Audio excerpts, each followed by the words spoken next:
If you're fascinated by real-life family drama that spiraled completely out of control, hit that subscribe button and ring the notification bell. Trust me, this ending will leave you speechless. My name is Michael Harrison, and I'm about to tell you how reading my father's will at our family home in Denver, Colorado, destroyed everything I thought I knew about my siblings and revealed the true cost of putting money before family. It was a cold Tuesday morning in November 2023 when we gathered in Dad's study for the reading of his will. He'd passed away 2 weeks earlier after a brief battle with pancreatic cancer, leaving behind a real estate empire worth approximately $12 million and 4 adult children who thought they knew exactly how that money should be divided. The study looked exactly as Dad had left it, mahogany desk covered with his business papers, walls lined with books he'd actually read, and the smell of his cigars still lingering in the air. It felt wrong being there without him, like we were intruding on sacred ground. I was there with my 3 siblings, Jennifer, 45, the eldest and a successful divorce attorney in Seattle, Robert, 42, a financial advisor in Chicago who'd always been Dad's favorite, and Sarah, 38, an artist in Portland who'd struggled financially for years. Our family lawyer, Thomas Klein, had insisted on reading the will at home rather than in his office. "Your father specifically requested this," he'd explained. "He wanted his final wishes to be shared in the place where you all grew up." At the time, I thought it was a touching gesture. I had no idea it was actually the opening move in a chess game Dad had been planning for months. Thomas opened his briefcase and pulled out a thick document sealed in an envelope marked "Last Will and Testament of William Robert Harrison." We sat in the same chairs we'd occupied during countless family meetings over the years. Jennifer in the leather armchair by the window, Robert behind Dad's desk, Sarah curled up in the corner of the sofa, and me in the wooden chair I'd claimed as my own since childhood. "Before I begin," Thomas said, adjusting his glasses, "I want you to know that your father spent considerable time crafting this document. Every decision was deliberate and carefully considered." He broke the seal and began to read. The first few paragraphs were standard legal language about debts and funeral expenses. Then he got to the part that would change everything. "To my children, who have brought me both great joy and occasional disappointment, I leave my estate with the following conditions." The word "conditions" hung in the air like smoke. This wasn't going to be the straightforward inheritance we'd all expected. Thomas continued reading, and with each word, the temperature in the room seemed to drop another degree. "I have observed with concern how money has become the primary focus of family gatherings in recent years. Conversations that once centered on shared memories and genuine care for one another now revolve around business valuations, investment strategies, and inheritance planning. This troubles me deeply." I glanced around the room. Jennifer was sitting forward, her lawyer instincts clearly activated. Robert was taking notes, as if this were a business meeting. Sarah looked confused and slightly hurt by Dad's words. "Therefore," Thomas read, "I have structured my will to test not your financial acumen, but your character, compassion, and commitment to family unity." The first surprise was the division of assets. Rather than splitting everything equally 4 ways, Dad had divided his estate into 3 parts: 40% to a trust fund for his future grandchildren's education, 30% to various charities he'd supported over the years, and 30% to be divided among his 4 children, but only if they met certain conditions. "Each child must complete a specific task that demonstrates the values I tried to instill in you," Thomas continued. "These tasks must be completed within 6 months of today's date. Failure to complete any task will result in that person's portion being redistributed to the others who succeed." The tasks were unlike anything we'd expected. Jennifer, the successful attorney, had to spend 3 months working full-time at a legal aid clinic, taking no payment and helping families who couldn't afford legal representation.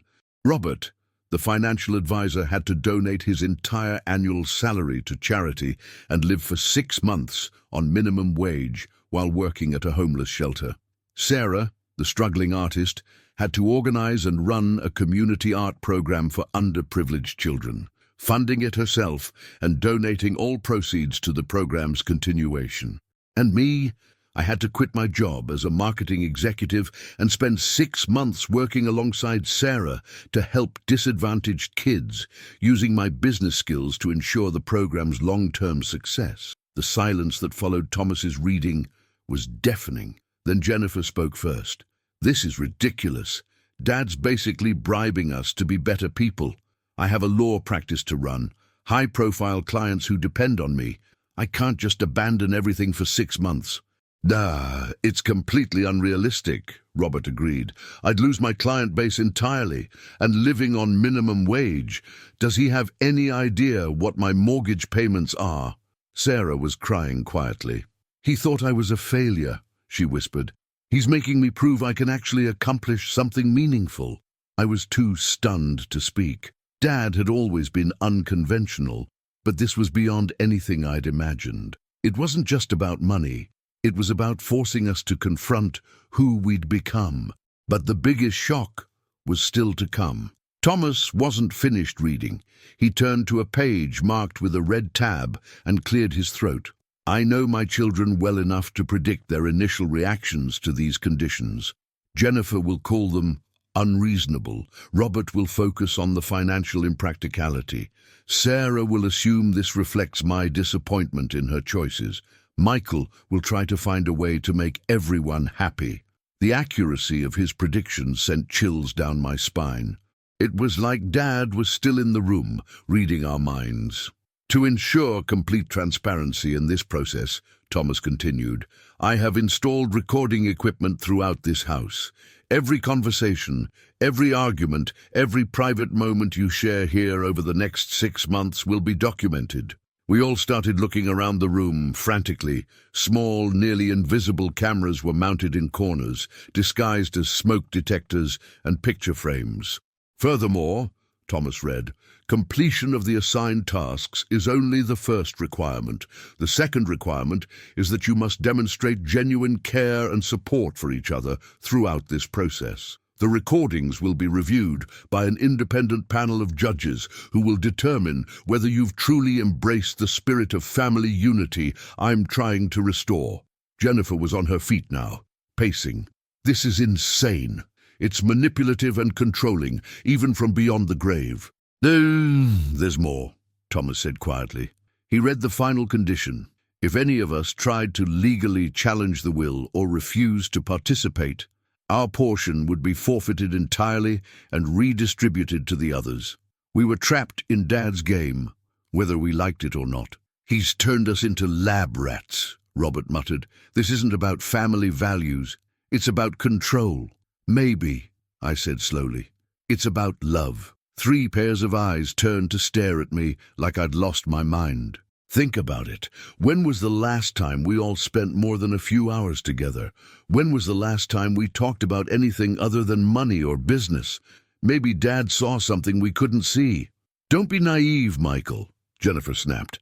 "This is emotional manipulation, pure and simple."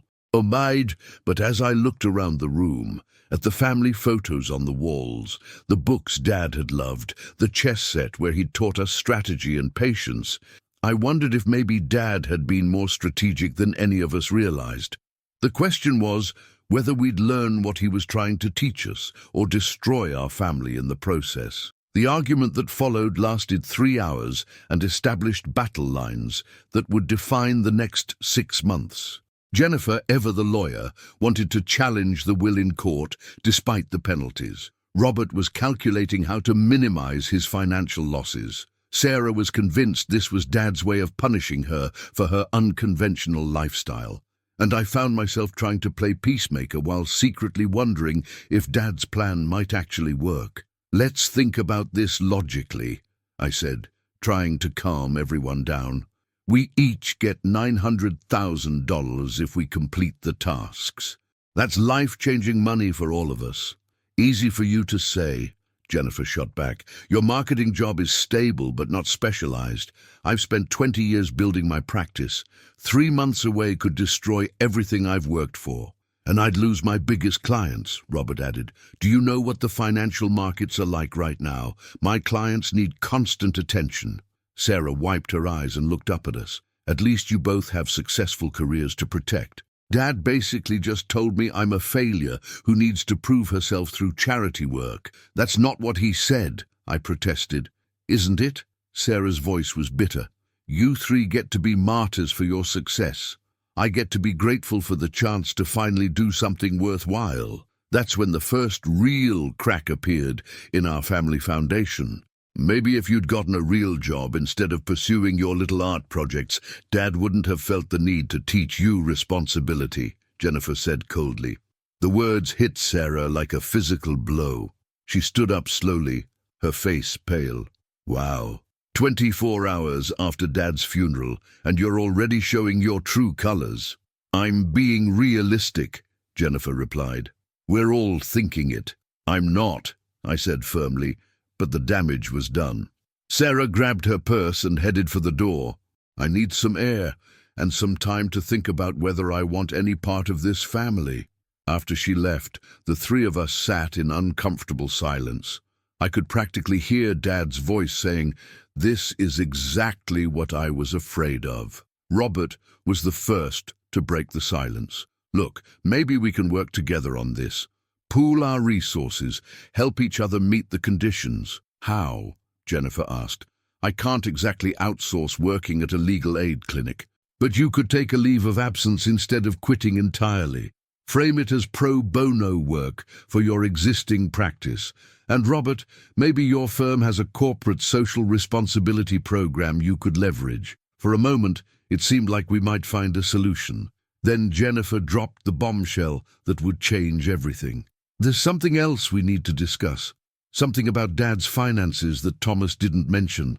She pulled out a folder from her briefcase. I've been reviewing Dad's business record since he got sick. There are some irregularities. Jennifer spread financial documents across Dad's desk, like a prosecutor presenting evidence. Bank statements, business contracts, property deeds, all marked with her notes and highlighter. Dad's been moving money around for the past 2 years, she said. Large transfers to accounts I can't identify, property sales that don't match his tax filings, business expenses that make no sense. Robert moved behind the desk to look at the papers. His face went white. These numbers, if this is accurate, Dad may have been hiding assets, significant assets. How significant? I asked, though I wasn't sure I wanted to know. Based on these transfers, there could be another $8–10 million we don't know about, Jennifer said. Money that isn't mentioned in the will. The room fell silent, except for the ticking of Dad's grandfather clock. If Jennifer was right, our father hadn't just left us a complicated inheritance. He'd left us a mystery that could potentially double what we thought we were fighting over. Where do you think the money went? I asked. That's what we need to find out, Jennifer replied. And we need to find out before we agree to jump through his hoops for what might be a fraction of what we're actually entitled to.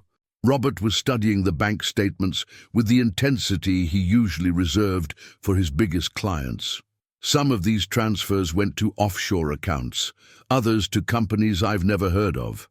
And look at this, regular payments to something called Mountain View Holdings for the past 18 months. I've never heard Dad mention any company by that name, I said. Neither have I.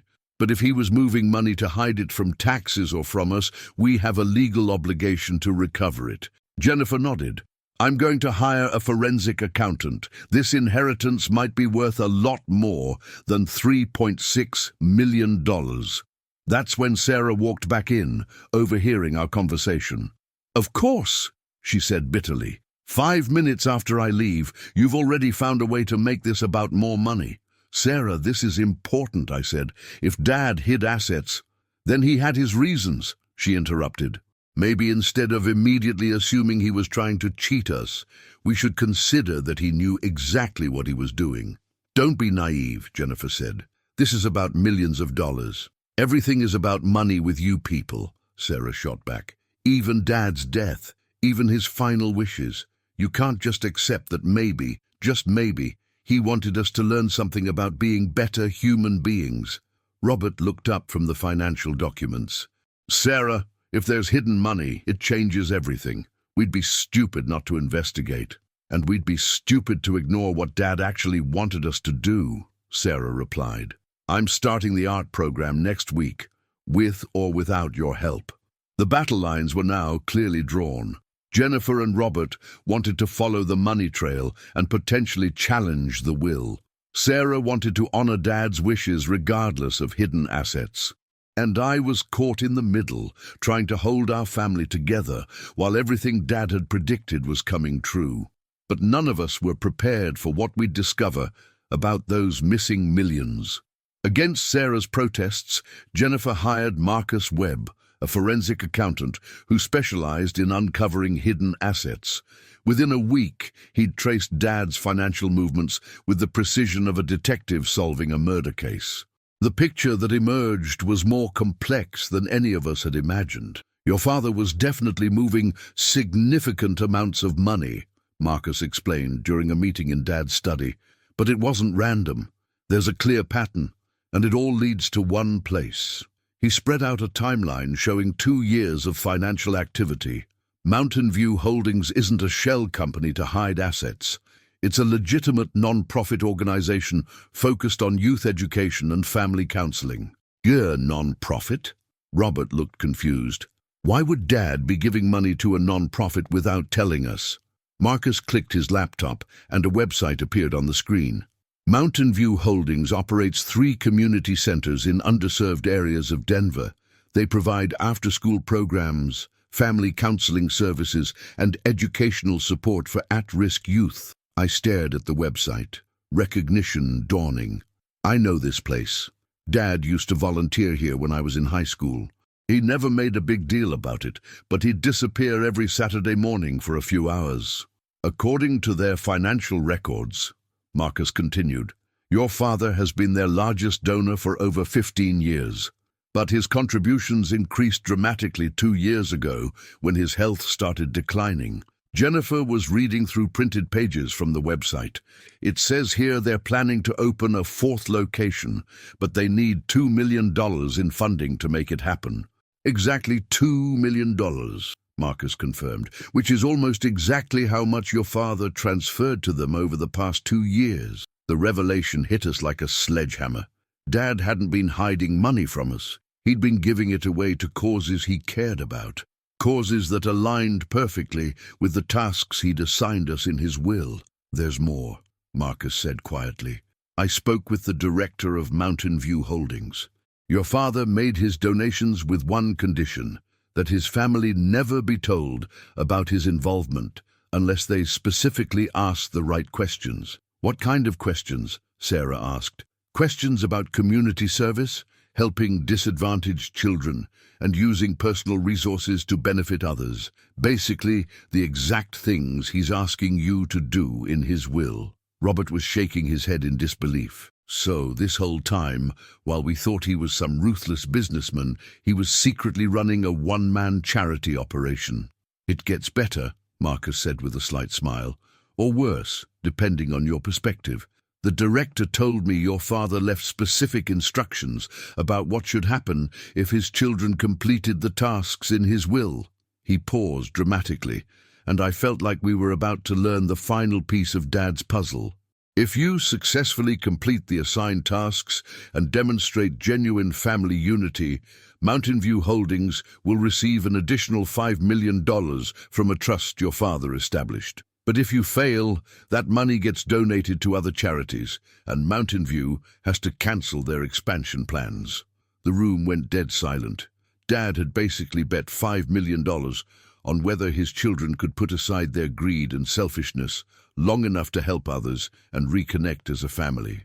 And based on how the past week had gone, we were losing that bet badly. The discovery of Dad's secret charity work should have brought us together. Instead, it drove us further apart. Jennifer was furious. He manipulated us even more than we thought.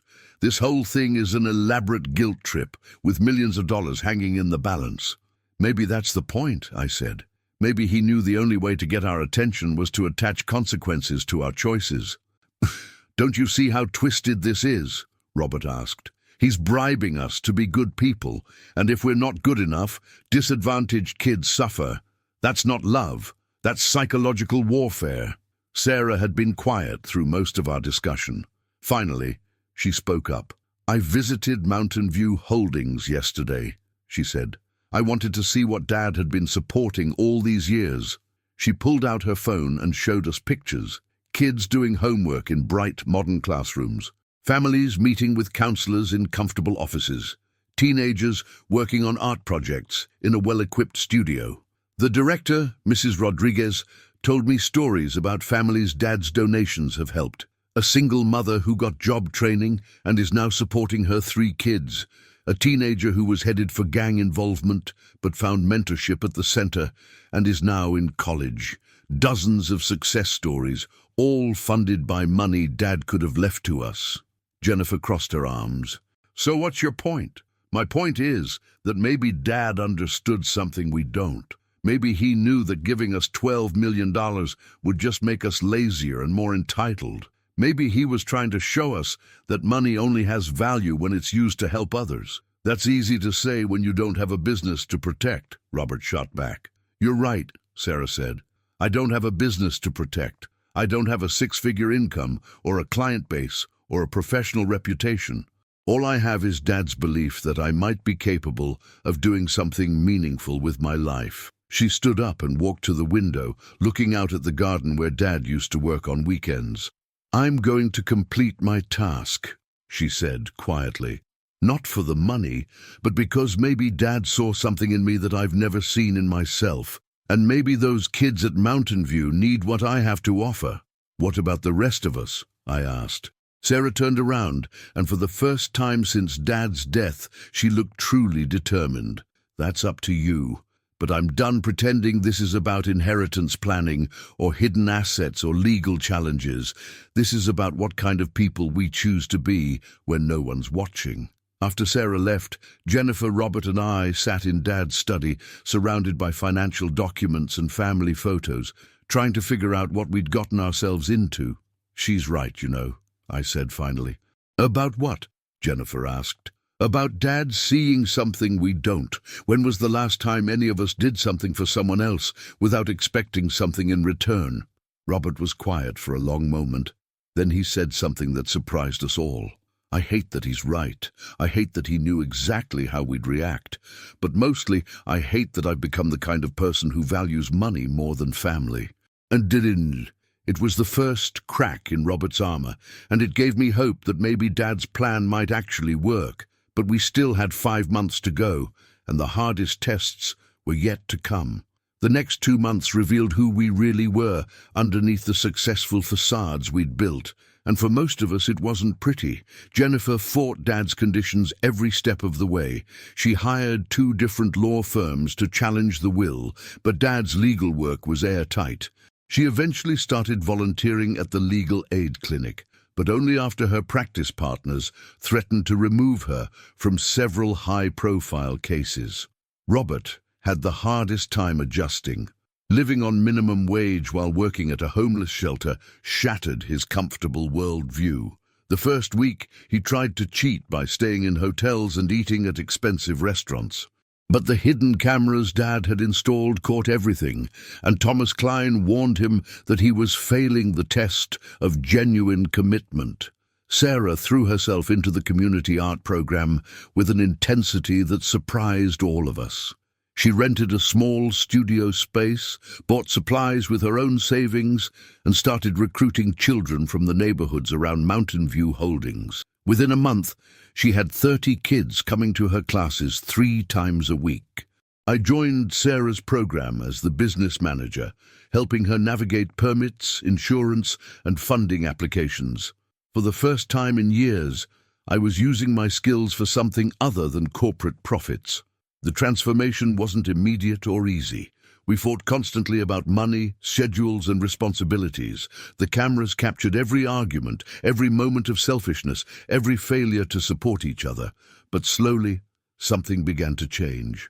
Jennifer started calling Sarah for advice about working with low-income families. These people have problems I've never had to think about, she admitted during one of our weekly family dinners. A woman came in today whose husband was deported. She has 3 kids, no income, and she's about to lose her apartment. I spent 4 hours just helping her understand her options. Robert began sharing stories about the homeless shelter that revealed a side of him we'd never seen. There's a guy named Marcus who lost his job and his house when his wife got cancer, he told us. He's been living in his car for 8 months, but he still volunteers at the shelter kitchen every morning before going to look for work. He has nothing, but he's helping people who have even less. Sarah's art program was becoming something special. Kids who had never held a paintbrush were creating murals that transformed their neighborhoods. Parents who had never had time for their children's activities were volunteering as assistants and discovering talents they didn't know they had. Mrs. Rodriguez from Mountain View was right, Sarah told us during one of our dinners. These kids don't need charity, they need opportunity, they need adults who believe in them. For the first time since Dad's death, we were talking about something other than money. We were sharing experiences, supporting each other's work, and remembering why we used to like each other. But Dad's final test was still waiting for us. With 1 month left in our 6-month trial, Thomas Klein called us back to Dad's study for a meeting. He had an envelope marked "to be opened after 5 months" and the serious expression that had become familiar over the past year. Your father left specific instructions for this phase of the process, Thomas explained. He wanted to see not just whether you could complete the assigned tasks, but whether you could face a final challenge together. He opened the envelope and pulled out a letter in Dad's handwriting. My children, if you're reading this, you've spent 5 months discovering what it means to serve others and hopefully rediscovering what it means to be a family. But I have one final request. Mountain View Holdings is in crisis. A major donor has withdrawn funding and they're facing a $500,000 shortfall that will force them to close 2 of their 3 locations. The expansion to the 4th location has been cancelled. I'm giving you the opportunity to save the programs that have meant so much to our community. But this time, the choice is entirely yours. There are no conditions, no requirements, no cameras watching your decision. Each of you has earned your inheritance through the work you've done. The money is yours, regardless of what you choose to do next. But I'm asking you to consider using a portion of your inheritance to save Mountain View Holdings. The choice is yours. Use your money however you want. I trust you to make the right decision. With love and hope, Dad Thomas set the letter down and looked at each of us. The inheritance checks are ready. Your father's conditions have been met. You've each completed your assigned tasks and demonstrated the family unity he hoped to see. He handed us each an envelope containing a check for $900,000. The question now is what you choose to do with it. We sat in Dad's study, holding more money than most people see in a lifetime, while children we'd come to care about faced losing the programs that were changing their lives. Jennifer was the first to speak. The legal aid clinic is offering me a permanent position, part-time, but with full benefits. I'd take a huge pay cut, but I've never found work more meaningful. The shelter wants me to help them develop financial literacy programs for their residents, Robert said. I could use my practice to help people rebuild their credit and plan for the future. Sarah was crying again, but this time they were tears of joy. 30 kids are depending on this program continuing. Some of them have told me it's the only place they feel safe and valued. I looked around the room at my siblings, really looked at them. Jennifer had traded her expensive suits for practical clothes and looked happier than I'd seen her in years. Robert had lost weight, gained confidence, and learned to listen to people instead of just talking at them. Sarah had discovered she could lead and inspire others, not just create art in isolation. We weren't the same people who had gathered in this room 6 months ago to read Dad's will. We were better people, more connected people, people who understood that family and community mattered more than individual success. What do you think? I asked. Should we save Mountain View Holdings? The answer came without hesitation, and it was unanimous. 2 years later, I'm writing this story in Dad's study, which we've converted into the headquarters for the Harrison Family Foundation. All four of us contribute both time and money to supporting Mountain View Holdings and similar organizations throughout Colorado. Jennifer kept her position at the legal aid clinic and now serves on the boards of 3 nonprofits. She's engaged to a social worker she met during her community service, and they're planning a wedding next spring. Robert completely restructured his financial practice to focus on helping working families build wealth and plan for the future. His income is lower, but his job satisfaction is higher than it's ever been. He's also been dating one of the counselors from the homeless shelter for over a year. Sarah's community art program has expanded to 12 locations across the state. She's become a recognized expert in using art therapy with at-risk youth, and she's happier and more confident than I've ever seen her. She's also been hired as the permanent art director for Mountain View Holdings. As for me, I left corporate marketing and now run the business side of all our family's charitable work. It's the most challenging and rewarding job I've ever had.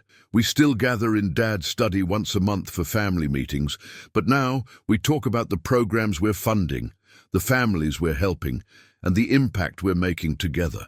Money is still part of the conversation, but it's money being used for purpose rather than profit. The cameras Dad installed are long gone, but we've kept the family dinners.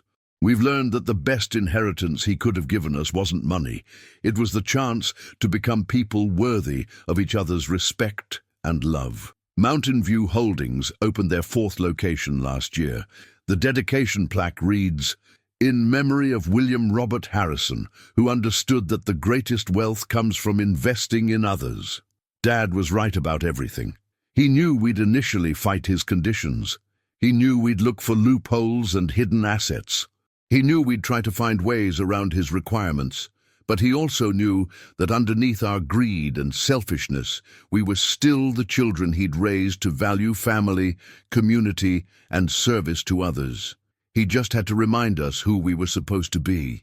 The cruel dispute he predicted never materialized, because we learned that the only thing worth fighting over was the chance to help each other become better people.